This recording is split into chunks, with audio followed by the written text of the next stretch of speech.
why is Allah subhanahu wa ta'ala talking about myself? And why is Allah subhanahu wa ta'ala talking about you?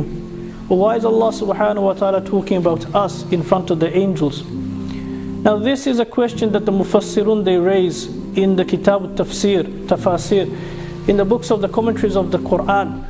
And they answer really beautifully. They say that when Allah subhanahu wa ta'ala intended to create myself, and Allah subhanahu wa ta'ala intended to create you, or more precisely and specifically Adam alayhi salatu wasalam, the Malaika had a problem.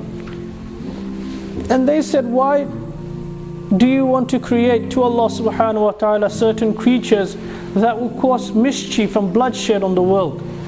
And Allah subhanahu wa ta'ala then ends the discussion by saying that what I know you do not know. And therefore Allah subhanahu wa ta'ala went on and He created Adam alayhi salatu wasalam, and from his progeny Allah subhanahu wa ta'ala created us.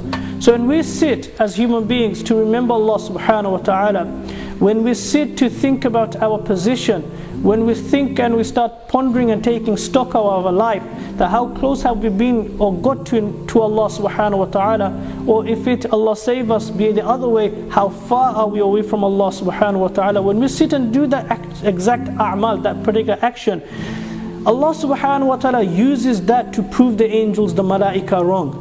That you said that these creatures are going to cause mischief and bloodshed, but here they are remembering me in the masjid.